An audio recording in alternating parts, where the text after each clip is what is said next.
성부 하나님께서 성자 예수 그리스도에게 주시는 자들이 있다, 이렇게 말씀하고 있습니다. 그리고 바로 그들이 모두가 예수님께로 올 것이다, 이렇게 또 말씀하고요.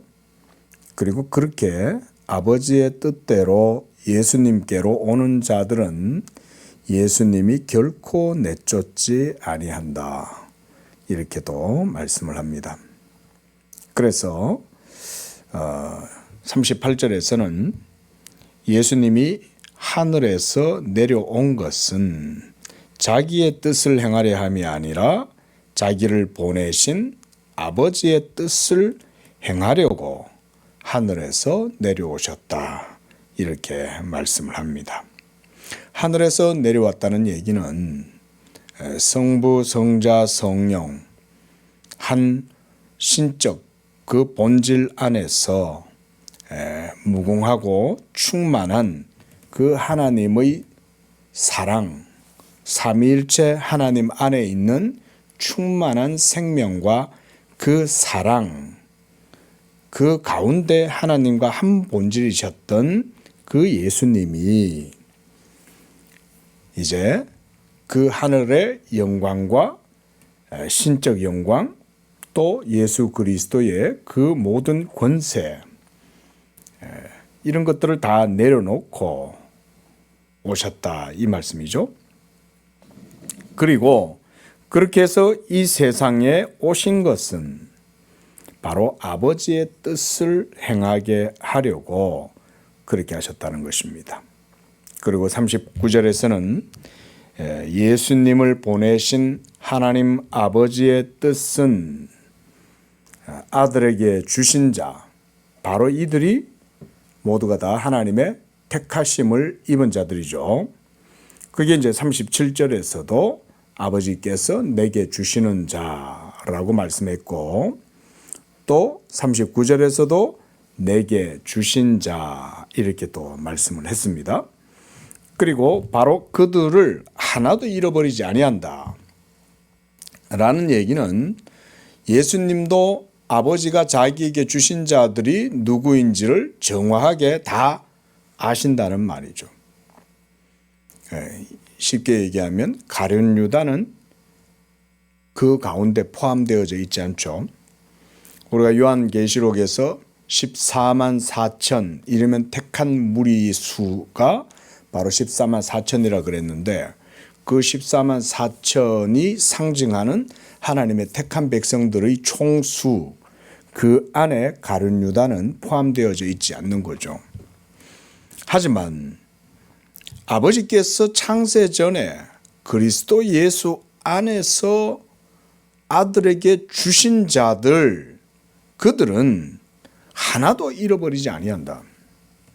이것은 뭘 의미하냐면, 첫째로 택함 받은 하나님의 백성들의 행위와 그들의 어떤 결단이나 그들의 의지, 또는 그들의 선행, 그들의 공로, 한마디로 구원에 관련된 것들은 그들 자신에 의해서 이루어지는 것이 전혀 아니라는 걸 의미하죠. 왜냐하면 여기서도 보면 하나도 잃어버리지 않게 되는 건 예수님의 의지에 달려 있는 거죠. 그렇죠? 그래서 아버지가 내게 주셨으므로 내게 주신 자 중에 내가 하나도 잃어버리지 않는다. 가룟 유다는 거기에 포함되어져 있지 않기 때문에 그는 제 갈 길로 갔다, 이렇게 그냥 얘기할 뿐이죠. 또 예수님은 차라리 그가 나지 아니하였으면 좋으련만, 이렇게도 말씀하시죠. 가룟 유다는 14만 4천에 포함되어져 있지 않는 거예요. 그래서 마지막 날에 다시 살린다.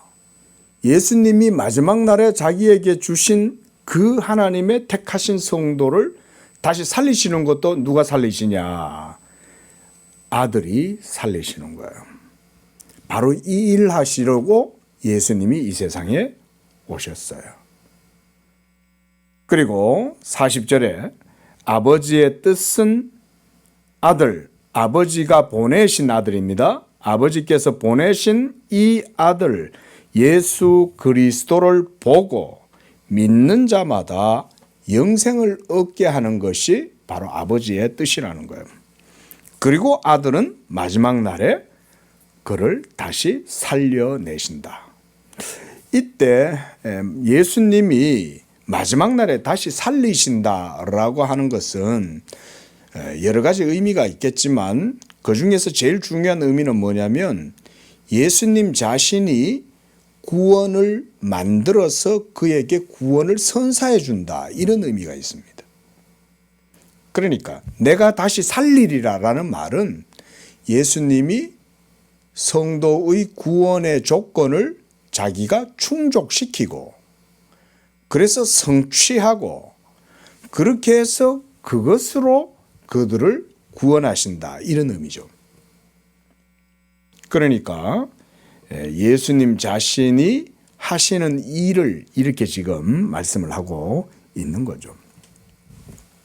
자, 이렇게 오늘 본문 말씀에서는 뭐냐면 구원, 또 복음, 이런 것들이 이 진리가 오직 아버지께서 아들에게 주신 자들, 그리고 그 하나님의 택하신 성도들은 창세전에 그리스도 안에서 아버지께서 아들에게 주신 자들이었어요. 그러면 우리가 이것을 이제 삼위일체 하나님 안에서 이루어진 신적 협약, 이렇게도 말하죠. 그렇죠? 또 성부, 성자, 성령 사이에서 이루어진 평화의 의논이다, 이렇게도 말을 합니다. 이 신적 협약 속에 바로 아버지의 뜻과 아들의 또 순종과 성령의 역사하심, 이런 것들이 있는 거죠. 이런 게 이제 작정이라고 하는 거죠. 작정.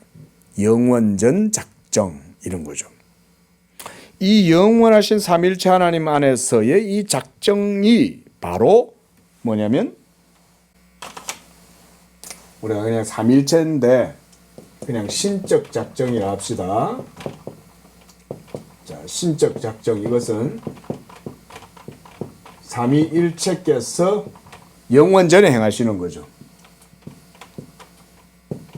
영원전에. 그런데 이 신적 작정의 내용이 뭡니까? 아버지께서, 성부께서 아들에게 주신 자들이죠. 바로 아버지께서 아들에게 주신 주신 자들이 예정을 입은 자들이죠. 이게 작정이죠. 그리고 이 택하신 백성들을 구원하시기 위한 수단, 이런 것들도 우리가 그건 이제 또 경륜이라고도 할 수 있겠죠. 경륜. 뭐 구원의 수단이라든가 방식도 되겠죠. 방식. 또 섭리도 되겠죠. 자, 이런 경륜을 통해 가지고 이 신적 작정이 이루어지는 거죠. 그런데 이런 것들이 모두가 다 누구에게 포커스가 맞춰져 있냐? 여기에 포커스 맞춰져 있습니다. 하나님이 그리스도 예수 안에서 아들에게 주신 자들, 바로 그 사람들을 예수님이 위하여 이 세상에 오셨고 그들을 위하여 이 일들을 행하신다. 자, 이 정도 되면 일단 분명한 건 성경은 예정을 얘기하고 있다는 건 분명하죠. 그렇죠? 근데 바로 이렇게 예정을 얘기하는 걸 사도 바울도, 그래서 에베소서 같은 데도 찬송하리로다, 우리 주 예수 그리스도의 하나님 아버지께서 창세전에 우리를 그리스도 안에서 택하시고 예정하사, 이런 얘기를 하잖아요. 이런 건 철학이 아니에요. 이런 건 누구도 말할 수 없어요. 오직 그리스도 예수 안에 있는 자들만이 이 사실을 알아요. 창세전이라는 것은 우리가, 그리고 이 지구와 이 모든 우주 만물이 있기도 전이잖아요. 시간과 공간이 전혀 존재하지 않던 그때, 한마디로 그게 영원이죠. 그죠? 우리가 영원이라는 거는 종종 들어봐서 제가 따로 설명 안 드리겠습니다. 삼일체 하나님의 존재 자체가 영원이죠. 영원성. 영원은 시간하고 아무 관련이 없어요. 완전히 시간과는 다른 거예요. 시간이 있다는 말은 공간이 있다는 얘기고요. 공간이 있다는 얘기는 또 역사가 있다는 얘기죠. 하지만 이런 것들이 전혀 없을 때, 그때 벌써 이것은 하나님 그분 자신의 매우 특별한 뜻이 있었던 거죠. 그러니까. 자, 이런 것들이 성경에는 분명하게 얘기하죠. 예수님 자신의 이름도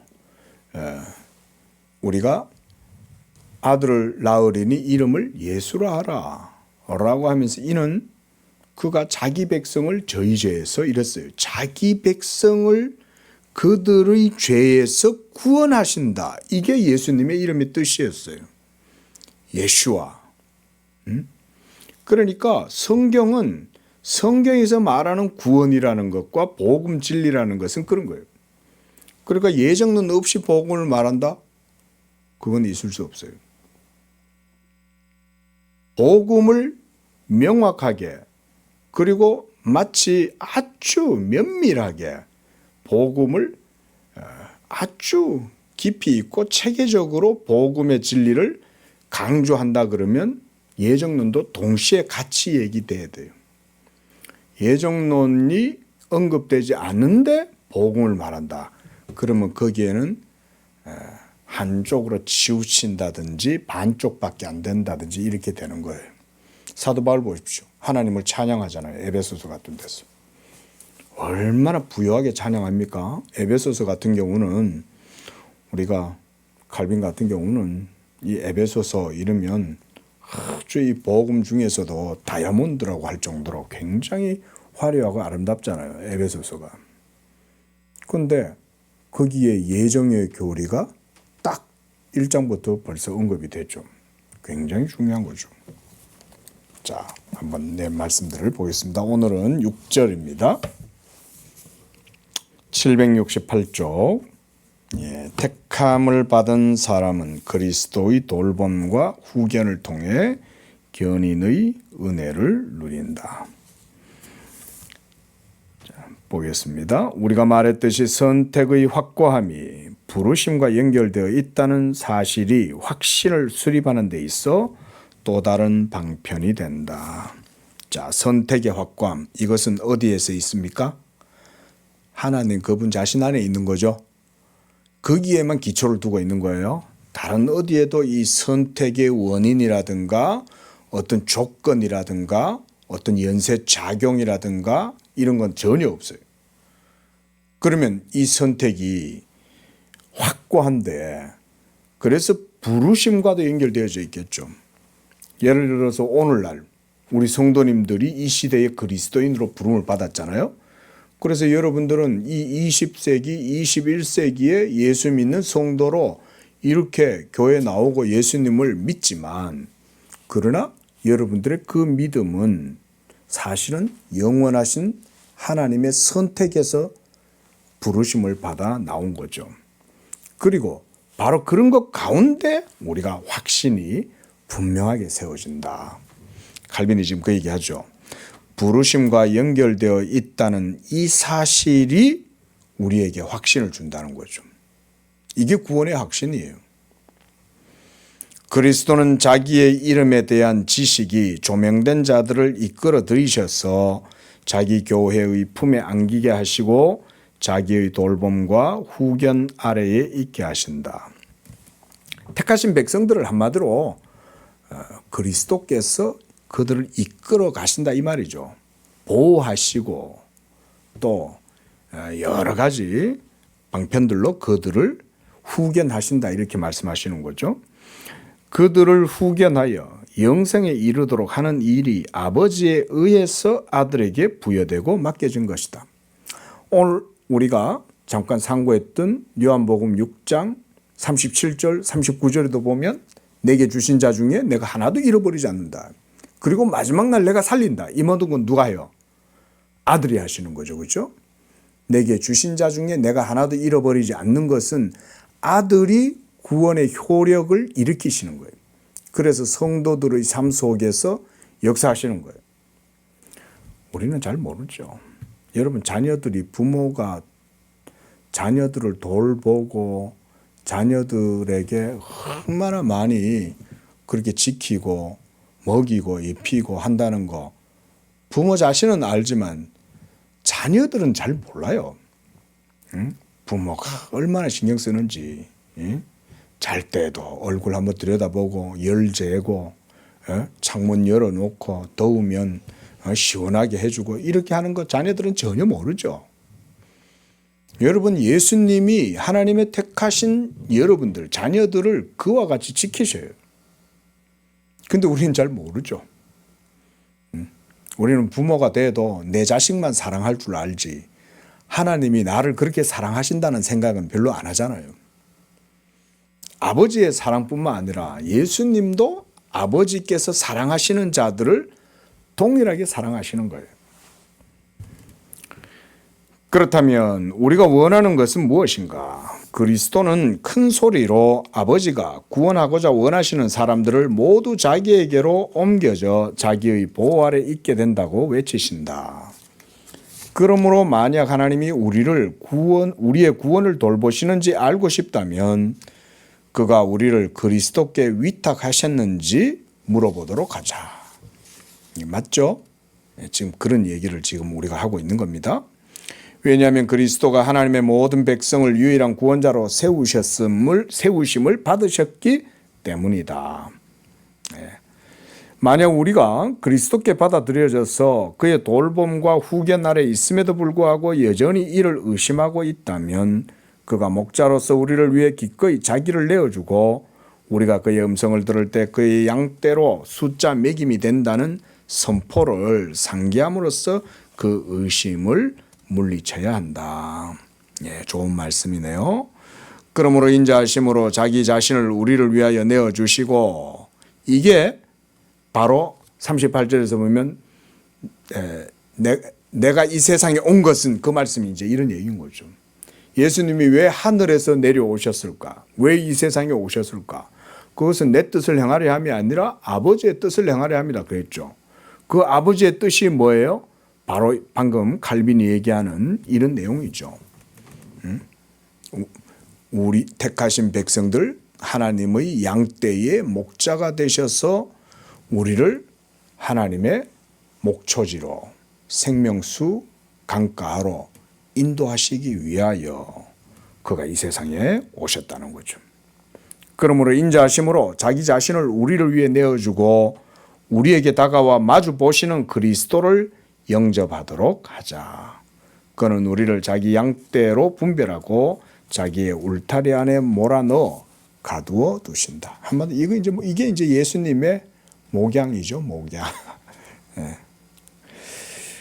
그러나 우리의 미래가 어떠할지 그 상태에 대한 근심이 은밀히 들어온다. 부르심을 받은 자들은 이전에 택함 받은 자들이라는 바울의 가르침과 함께 청함받은 자는 많되 택함을 입은 자는 적으니라는 그리스도의 말씀이 우리 속에서 동시에 떠오르기 때문이다.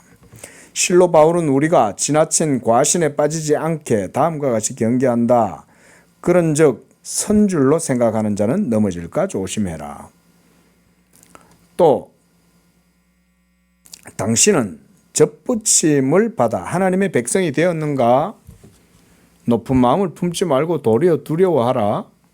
왜냐하면 하나님은 당신을 다시 잘라내고 대신 다른 사람을 대신 접붙일 수 있으시기 때문이다. 종국적으로 우리는 다름 아닌 우리 자신의 경험을 통하여 견인이 없다면 부르심과 믿음이 아무것도 아니라는 것을 배우게 된다. 그러니까 우리가 뭔가 열심히 믿으려고 하고 이런 것도 뭐 의미가 없는 건 아니지만, 그러나 견인이 있기 때문에 우리가 그 믿음이 유지된다, 이런 말이죠. 우리가 아무리 열심을 내고 우리가 아무리 내 의를 가지고 힘써 노력을 한다 해도 주님의 은총과 택하심, 부르심, 이게 없으면 또 그리스도가 우리를 견인하고 우리의 후견인이 되시지 않으면 우리 힘으로는 믿음을 유지할 수 없다 이런 얘기죠. 이거 오늘 우리가 본문을 통해서도 확실히 알 수 있죠. 그렇죠? 그뿐 아니에요. 성경에서 항상 이런 얘기를 많이 해요. 그 어떻게 예정론을 얘기 안 하고 복음의 은총을 말하냐 이거예요. 당연히 그래서 예정론을 가르쳐야 되는 거예요. 복음의 진리와 복음의 은혜를 진정으로 증거하고 가르치고 그리고 그 은혜 안에서 성도의 믿음을 든든하게 세우고 그래서 흔들리지 아니하는 반석과 같은 확신 가운데 성도의 믿음을 세우려면 예정론 가르쳐야 돼요. 예정론 안 가르치고 예정론 어려우니까 또 성도들이 듣기가 힘들어할 뿐 아니라 또 예정 얘기하면 막 그게 이해가 안 돼가지고 어떤 사람들은 막 불평한다 이거죠. 그러면 왜 다른 사람들은 하나님이 왜 안 택하시냐 뭐 이러면서 또 그때부터는 또 하나님하고 막 변론이 일어날 거 아니에요. 그럴 때 목사님들은 예정론을 분명하게 가르쳐 줘야 돼요. 그러지 않고 여러분 열심히 믿으십시오. 뜨겁게 주님을 사랑하십시오 이러면서 멋진 말 아무리 얘기해도 예정론 딱 빼놓고 얘기하면 우리가 그걸 그래서 복음주의다 그러는 거예요. 그러나 바른 성경의 정통 개혁 신앙을 바르게 추구하고자 한다면 예정론 안 가르치면 안 돼요. 예정론 증거해야 돼요. 아니 뭐 성도들이 믿음이 연약하고 듣는 귀가 얇아가지고 하나님 말씀 듣는 게 어렵다고 그러면 안 가르칠 거예요. 그러면? 여러분 자녀를 양육하고 여러분들이 자녀를 키우실 때 그럼 자녀한테 맨날 초등학교 때 배우던 내용만 가르치실 거예요? 그게 아니잖아요. 이 세상에 얼마나 깊이 있고 넓은 지식들이 많이 있는데 그런 거 가르쳐 줘야 될 거 아니에요. 그 가운데 성경 속에 있는 교리가 깊은 교리 하나가 바로 예정의 교리죠. 자, 넘어가겠습니다. 자, 쭉 내려가고요. 자, 두 번째 문단 한번 첫 번째 줄, 두 번째 문단. 나아가 주님은 심은 것마다 내 아버지께서 심으시지 않은 것은 뽑힐 것이니라고 선포하시면서 하나님 안에 뿌리를 내린 자들은 결코 구원에서 뽑힘을 당하지 않으리라는 것을 암시하신다. 아버지가 심으시지 않았다면 아버지께서 심으시는 자들도 있겠죠. 그러면 아버지가 심으신 자들은 뽑히지 않겠죠. 아버지가 심었으니까. 그런 얘기입니다. 그 다음 문단. 바울이 생명이나 사망이나 현재 일이나 장래 일이나 넉넉히 이긴다고 자랑하는 이유가 여기 있다. 견인의 선물에 기초하지 않고서는 이런 자랑이 있을 수가 없다. 여기서 사도 바울이 넉넉히 이긴다라고 이렇게 자랑한다 이 말이죠. 이때 이 자랑은 자기 자신의 어떤 열정이나 공로 이런 걸 자랑하는 게 아니죠. 아버지 하나님의 택하심, 그리스도 안에 있는 하나님의 택하심에 대한 그 은총을 자랑하는 거죠. 은혜를 자랑하는 거죠. 은혜. 또 그 다음 문단 보겠습니다. 그리스도는 택함받은 모든 사람을 위하여 기도하실 때 이전에 베드로에게 하셨던 것처럼 그들의 믿음이 떨어지지 않기를 간구하신다. 예. 자, 이렇게 하나님의 택하신 백성을 위해서는 기도하신다 이런 얘기죠. 주님이 기도해 주시니까 우리의 믿음이 유지되고 보존되는 거죠. 그렇다고 우리가 기도하지 말아야 한다. 뭐 이런 얘기는 아닙니다. 그렇죠? 자, 7절입니다. 자, 참된 믿음 가운데 선택의 확실성에 대한 확신을 지닌 사람은 결코 하나님을 떠나지 않는다. 예, 이 뭐 표제를 아주 멋지게 잘 다뤄놓으신 것 같아요. 그러니까 여러분 이런 고민 한번 해보신 적 있어요? 저는 이제 어려서 어머니 무릎에서 신앙 얘기를 많이 들었거든요. 근데 지금도 그때 들었던 얘기가 안 잊혀져요. 특히 이제 순교자들에 대한 그들의 열전, 주기철 목사님 뭐 이런 분들 참 그 어릴 적에 영화도 봤거든요. 그 주기철 목사님이 그 일제순사가 신앙을 부정하면 당신 풀어주겠어 하니까 이 주기철 목사님이 안 하잖아요. 내가 예수님을 배반할 수 없다 이러면서 하는데, 그러면 너 여기 걸어가야 돼 이래가지고는 이제 모판 위를 걸어가는 거예요. 모판 위를. 얼마나 아프겠어요. 인간적으로 생각하면 참, 야, 나도 만약 저런 일을 겪으면 나는 할 수 있을까? 인간적으로 생각해 보면 그건 못할 것 같아요. 인간적으로. 근데 여러분, 그래서 여러분 자신들에 대한 믿음에 대해서 여러분들 스스로가 의심하거나 염려하실 필요가 없어요. 왠지 아세요? 여러분들의 믿음은 여러분이 지키는 게 아니라 하나님의 사랑과 은총과 능력으로 여러분들의 믿음이 지켜지기 때문에 그 상황이 되면 하나님이 할 수 있는 힘을 주시는 거예요. 모판 위를 걸어갈 수 있어도 걸어갈 수 있도록 하나님이 은혜를 주셔서 감당할 수 있도록 해주시는 거예요. 그러니까 순교당하면 어떡하지? 나는 예수님 배반하면 어떡하지? 내가 혹시 배역죄 저지르면 어떡하지? 이런 거 걱정하실 필요 없어요. 여기 보면 그 선택의 확실성에 대한 확신을 가진 사람은 결코 하나님을 버리거나 배역하거나 떠나가지 않습니다. 도리어 그 상황이 닥치면 이런 사람들은 도리어 더 열정적으로 주님을 찬양하죠. 영화 배너도 많이 보셨을 건데, 배너 같은 것도 보면 그 그리스도인들이 이 네로의 그 광기 앞에서 전부 다 그 맹수들한테 잡혀 먹잖아요. 먹히잖아요. 근데 맹수들이 이 성도들을 막 찬양하고 기도하고 울고 막 두려워하고 있는 그들을 향해서 맹수가 확 덮칠 때 오히려 성도들이 막 그 죽음 앞에서도 조용하게 찬양을 하잖아요. 그러니까 네로가 그걸 보고 깜짝 놀라고 보고 있던 로마 시민들도 보고 깜짝 놀라죠. 그 힘이 어디서 나왔을까요? 그 힘이 바로 믿음의 능력이 하나님의 선택에서부터 흘러나오는 거죠. 하나님의 택하심이 없으면 그 상황에 가가지고 그렇게 할 수가 없는 거죠. 하지만 그것을 이기는 거죠. 세상이 감당할 수 없는 이 믿음의 능력이 그때의 빛을 발하는 거죠. 그리고 그때 하나님이 영광 받으시는 거예요. 그 믿음이 드러날 때, 그러면 사람이 찬양받는 게 아니라 하나님이 영광을 받으시고, 또 하나님께서도 그 순교자들의 고난과 그들의 수고를, 그들의 믿음을 또 칭찬하시죠. 하나님도.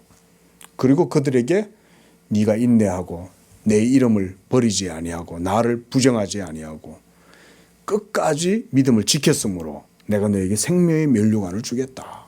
또 이렇게 하시는 거죠. 자, 여러분, 이렇게 하나님의 영광이 그런 데서 드러나요. 자, 봅시다. 자, 읽어가겠습니다. 그러나 한때 그리스도께 속한 사람들과 같이 보였던 자들이 그를 배반하고 떨어져 나가 파멸에 이르는 일은 매일 일어난다. 그리스도는 아버지가 자기에게 주신 자들은 아무도 멸망하지 않으나 멸망의 자식, 이건 이제 우리가 성경 속에서는 가룟 유다죠, 그렇죠? 오직 멸망의 자식 외에는 없습니다. 이렇게 얘기하죠. 이는 실로 참되다. 또 이에 못지않게 분명한 것은 멸망에 이르는 자들 중에는 그 누구도 선택의 확실성이 굳게 자리를 잡게 되는 마음의 확신을 가지고 그리스도께 붙들려 있을 자가 없다는 사실이다. 그러니까 제가 개인적으로는 그래서 목사들은 예정론을 가르칠 뿐만 아니라 성도들의 믿음을 항상 이렇게 목사가 좀 체크를 할 필요는 있어요. 목사들은. 그래서 물론 당연히 그것은 하나님 말씀을 가지고 이제 체크를 하는 거죠. 근데 믿음을 체크를 안 하면 자기가 아직 구원에 이르지도 않았는데 마치 구원에 이른 것처럼 착각할 수 있잖아요.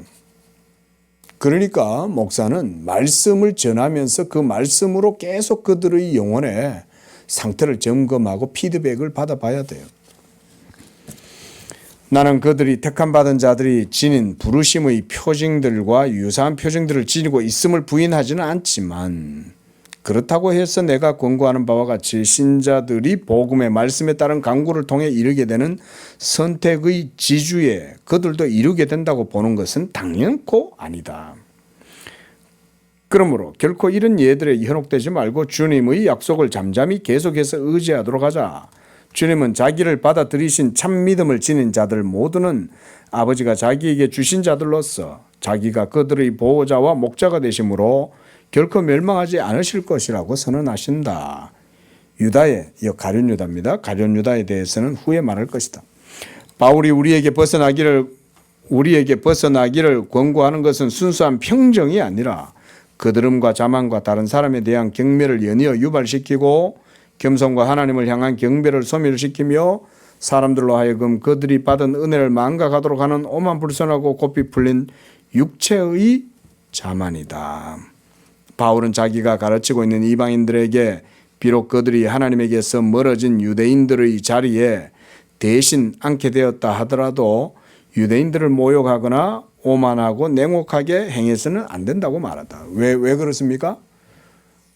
지금 이방인들이 예수님을 믿고 구원받았어요. 근데 유대인들은 그 언약에서 끊쳐지고 넘어졌죠. 그런데 이 이방인들이 그러면 그들을 향해 가지고 야 너네들 왜 그렇게 하나님을 제대로 그렇게 안 섬겼어? 너 말이야 모세의 율법도 갖고 있었고 아브라함의 할례도 가지고 있으면서 너들이 혈통으로는 유대인들인데 왜 너희들 하나님 제대로 못 섬겼어? 이렇게 이방인들이 그들을 향해서 질타하거나 책망하거나 정죄할 수 있다는 거예요? 없다는 거예요? 그렇게 할 수가 없다는 거죠. 왜 그럴까요? 그들의 일어서고 넘어섬도 하나님께 달려있지만 이방인들이 예수를 믿고 그 가운데서 영적 새 생명을 얻고 일어나게 됐다면 그거조차도 하나님의 은혜죠. 그러니까 선줄로 생각하면 두려워해라 이거죠. 하나님이 원감남나무 가지들도 꺾어버리고 그것에 돌감남나무 가지들을 접붙이신 권한이 하나님께 있는 것처럼 너희도 하나님이 다시 꺾어버리지 않겠냐 이렇게 말씀하시는 거죠. 그러니까 뭔 말이냐면 하나님이 꺾어버린다는 말보다도 그 주권과 뜻이 하나님께 달려있다. 그래서 오직 하나님께 영광을 돌리고 하나님의 은혜에 감사해라. 은혜에 감사하면 겸손하겠죠. 그죠? 이게 얼마나 중요합니까? 은혜 아래 겸손하는 거. 우리는 그래서 은혜를 자주 잘 잊어요. 자, 그래서 고삐 풀린 망아지가 되면 안 된다 이런 얘기입니다. 자기 육체를 자만한 육체에 붙들려 가지고 육체를 자랑하거나 그렇게 하지 말라는 거죠. 또 그다음 문단도 사도는 두려움을 요구한다. 두렵고 떨림으로 네 구원을 이루어라 이렇게 말하죠. 이때 두렵고 떨림으로 네 구원을 이루라는 말은 내가 열심히 노력해서 수고해서 내 공로로 구원을 이루라는 말이 아니에요. 지금 그런 의미가 아니라 하나님이 내게 주신 은혜를 내 것이라고 여기지 말고 하나님의 은총이라고 여기고 그 앞에서 겸손하고 구원하시는 하나님 앞에서 그렇게 두려움으로 살아라 이 말인 거예요. 그래서 772쪽 첫 번째 줄 보면 우리를 준비시켜 하나님의 은혜를 겸손히 받아들이게 하는 가운데 그에 대한 우리의 확신이 결코 약화되지 않게 하려는 것이다. 야, 이런 게 이제 놀라운 거죠. 보세요. 자, 우리가 오직 은혜라고 얘기할 때 이 은혜가 강조되면 도리어 확신을 얻게 됩니다. 이제 예수님을 좀 깊이 있게 믿고 따르는 분들은 이 정도 논리는 이해해야 돼요. 여러분 구원의 확신 갖고 싶지만 구원의 확신을 잘 못 가지는 사람들의 특징이 뭔지 아세요? 은혜에 대한 감격과 감사가 없어요. 그러면 역으로 그러면 그들은 뭐에 집착하고 뭐에 매달릴까요? 은혜가 아니라 자기들의 행위에 집착하는 거예요. 그러니까 자꾸 이게 확신이 자꾸 떨어져 나가는 거예요. 정반대가 되는 거예요. 근데 은혜에 감사하는 사람들은 도리어 이 확신을 더욱더 깊이 누린다니까요. 구원의 확신이라는 거는 그러니까 복음의 은총, 복음의 진리를 바르게 믿고 고백하는 사람들이 가지는 거예요. 그런데 이 사람들은 뭔가 열심히 하려고 하는 거예요. 열정적으로 하려고 하고 기도도 열심히 하고 헌금도 열심히 하고 주일 성수도 열심히 하고 이렇게 하려고 애쓰고 또 그뿐 아니라 구제도 선행도 열심히 행하려고 하지만 그럴수록 확신에서 멀어지는 거예요. 좀 역설적으로 보이는 것 같아도 이런 게 사실은 가장 우리 신앙의 근저의 가장 기본적인 내용들이죠. 그렇죠? 은혜에 감격하고 감사하는 사람은 오히려 확신을 누려요. 이 사람은 자기를 부인하는 사람이에요. 왜냐하면 내가 가진 모든 것들은 다 십자가에 내려놓고 오직 예수로만 자랑하고 예수의 의만 의지하고 이러고 사는 사람이니까 이 사람은 은혜만 감사할 거 아니에요. 그럼 감사하는 사람 이 사람이 확신이 없겠냐고요.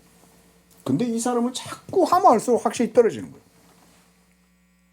그리고 이상한 열매만 자꾸 맺는 거예요. 믿음이 없으니까. 오만해지고 그리고 자꾸 뭔가 길이 어긋나고 벗어나는 거예요. 복음의 진리의 밝은 명랑한 그 빛, 또 판명한 그 빛, 그 가운데로 못 나가요. 자꾸 뭔가 문제가 생기고 괴리가 생기고 여러 가지 트러블도 생기고. 여러분 신앙이라는 게 그래 따지면 어떻게 보면 되게 단순하잖아요. 이런 것들이 기본 내용이죠. 그게 역설적으로 보이죠, 그죠? 이렇게 하는 사람이 확신을 얻을 수 있을까? 좀 안 그렇다. 그럼 칼빈도에서 그 얘기를 하고 있는 거죠. 겸손히 받아들이는 가운데 확신은 약화되지 않는다는 거죠. 여기서 바울은 사람들 각자에게 개별적으로 말하지 않고 당을 짓는 무리들에게 일반적으로 말한다. 왜냐하면 교회가 둘로 나뉘어 서로 경쟁하면서 파벌을 형성했기 때문이다. 사도는 이방인들에게 이제 특별하고 거룩한 백성의 자리에 처하게 되었으니 이를 그들 자신의 두려움과 절제의 원인으로 삼아야 한다고 경고한다. 자, 이 은혜로 말미암는 구원을 믿고 아는 성도, 그렇게 고백하는 성도는 당연히 구원하시는 전능하신 하나님 앞에서 겸손해지겠죠. 그리고 또 하나님을 두려워하겠죠. 혹시나 이 은혜에서 벗어나는 자가 있을까 두려워하라 그러잖아요. 이 은혜에서 벗어나면 이렇게 돼버리는 거예요. 이렇게 돼버리면 말하자면 영혼은 피폐해지고 병들고 쭈그러들고. 근데 버림받은 사람들 특징은 뭐냐면 이렇게 추구하면서 이걸 얻으려고 더 열심히 노력해요. 근데 그럴수록 자꾸 은혜에서 멀어져요. 그게 하나님의 택하심을 받지 못한 이들의 어떻게 외적인 표징이라고 해도 돼요. 자, 마지막 문단. 우리는 이미 다른 곳에서 우리의 소망이 미래에도 심지어 죽음 너머에도 널리 가닿는다는 사실과 무엇이 우리에게 일어날 것인지에 대해 모호해하는 것이야말로 이런 소망의 본성에 가장 배치된다는 것을 살펴본 적이 있다. 한마디로 이제 확신입니다. 자, 한번 정리를 해보겠습니다. 자, 우리의 구원의 확신은 그리스도 예수 안에 있을 때만이 흔들리지 않은 견고한 확신을 가질 수 있어요. 그 확신은 내 믿음의 열정이나 어떤 지수가 높아질수록 확신이 가까워지는 게 아니에요. 여러분, 믿음이 좋아진다는 말은 뭘까요? 하나님의 은혜를 깊이 감사하고 감격한다는 말이에요. 그게 믿음이 좋아진다는 말인 거예요. 그래서 믿음이 좋아지면 하나님의 은혜를 더 깊이 감사하게 되고, 이 은혜의 원천은 어디에 있겠어요?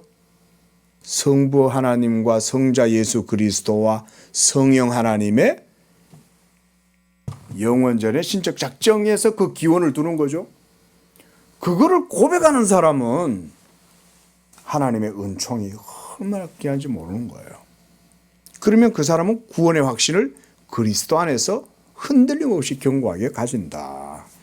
자, 우리 성도님들도 이런 복음의 확신, 그리스도 예수 안에 있는 이런 하나님의 택하심, 그 은총, 이런 확신을 견고하게 가지시고 흔들림 없이 세상이 감당할 수 없는 그런 믿음들이 되시기를 축원을 드립니다. 기도하겠습니다. 거룩하고 자비로우신 주 하나님 아버지, 찬양과 영광을 받아 주옵소서.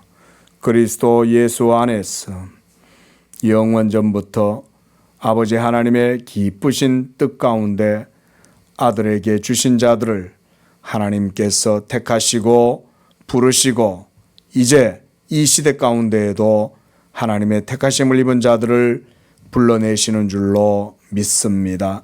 하나님, 이 복음의 빛 가운데 거하는 성도들은 두려움이 없게 하시고 담대함과 자유함과 확신을 주시고, 무엇보다 그들의 삶 속에 하나님의 은혜에 대한 감격과 감사가 넘치게 하셔서 겸손하게 하시고, 혹여나 내 속에 쓴뿌리가 일어나거나 또 우리 공동체 가운데 쓴뿌리가 일어나서 그로 말미암아 은혜에서 벗어나는 자가 있을까 우리가 늘 두려워하며 우리들의 믿음을 그리스도 예수 안에서 늘 살펴보고 우리의 구원의 확신이 흔들리지 않도록 우리의 믿음을 늘 하나님 앞에 내려놓고 주님만 따라가는 우리의 믿음이 되게 도와주옵소서. 우리 모든 성도들에게도 이와 같은 복음의 확신과 담대함과 그 안에서 확실함으로 흔들리지 아니하는 그런 믿음들 되게 도와주옵소서. 예수님의 이름으로 기도합니다. 아멘.